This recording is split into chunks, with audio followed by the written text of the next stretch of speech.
Halo. Perkenalkan, nama saya Faisal Dermawan dengan NIM 112210119.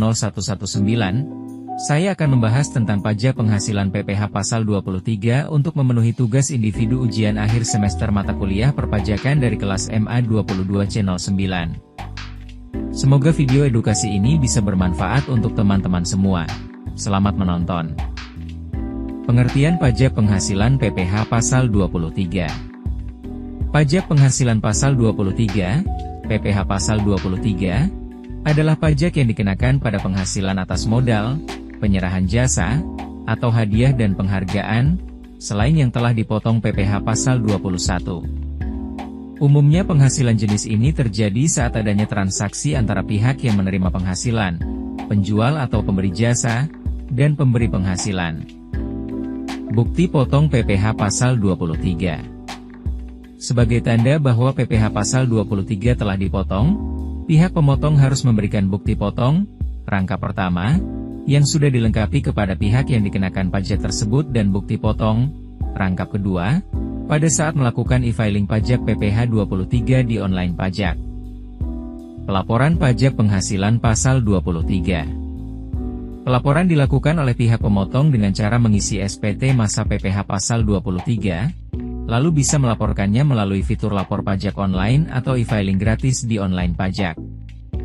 Jatuh tempo pelaporan adalah tanggal 20, sebulan setelah bulan terutang pajak penghasilan 23. Jika sebelumnya perhitungan, pembayaran dan pelaporan PPh pasal 23 dilakukan secara terpisah-pisah, kini ketiga hal tersebut bisa dilakukan dengan satu aplikasi online pajak yang terintegrasi, mudah, otomatis dan lebih cepat.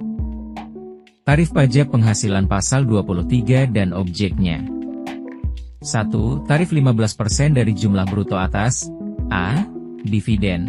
Kecuali pembagian dividen kepada orang pribadi dikenakan final, bunga dan royalti. B.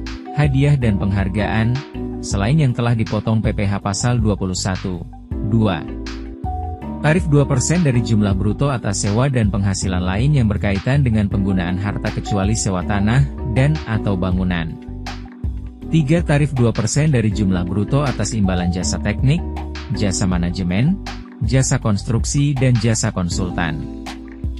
4. Tarif 2% dari jumlah bruto atas imbalan jasa lainnya adalah yang diuraikan dalam Peraturan Menteri Keuangan Nomor 141, PMK, 03/2015 dan efektif mulai berlaku pada tanggal 24 Agustus 2015. 5. Bagi wajib pajak yang tidak ber-NPWP akan dipotong 100% lebih tinggi dari tarif PPh pasal 23. 6. Jumlah bruto adalah seluruh jumlah penghasilan yang dibayarkan, disediakan untuk dibayarkan, atau telah jatuh tempo pembayarannya oleh badan pemerintah, subjek pajak dalam negeri, penyelenggara kegiatan, bentuk usaha tetap, atau perwakilan perusahaan luar negeri lainnya kepada wajib pajak dalam negeri atau bentuk usaha tetap, tidak termasuk A.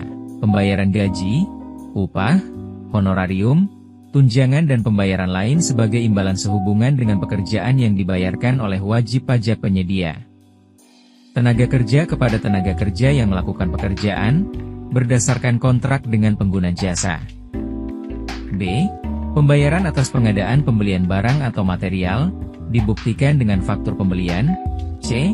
Pembayaran kepada pihak kedua, sebagai perantara, untuk selanjutnya dibayarkan kepada pihak ketiga, dibuktikan dengan faktur tagihan pihak ketiga disertai dengan perjanjian tertulis. D.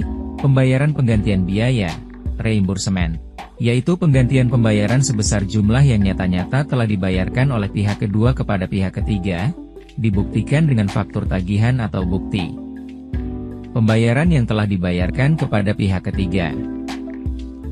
Jumlah bruto tersebut tidak berlaku atas A.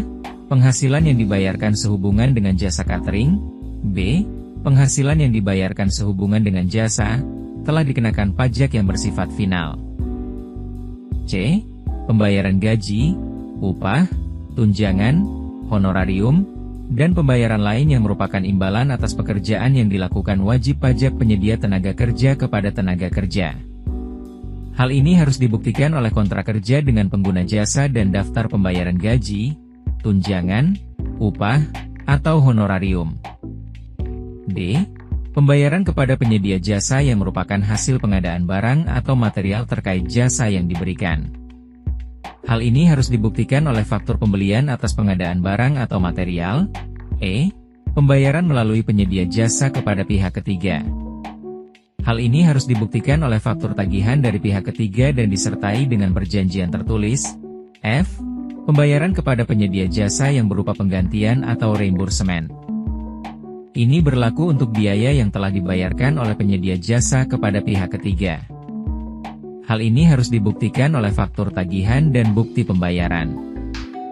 Contoh soal 1. PT Sumber Sejahtera membayar jasa konsultan kepada PT Bintang Solusi sebesar Rp120 juta pada 10 Juli 2025. PT Bintang Solusi memiliki NPWP. Pertanyaan: 1. Berapa besar PPh 23 yang harus dipotong? 2. Berapa jumlah yang dibayarkan ke PT Bintang Solusi?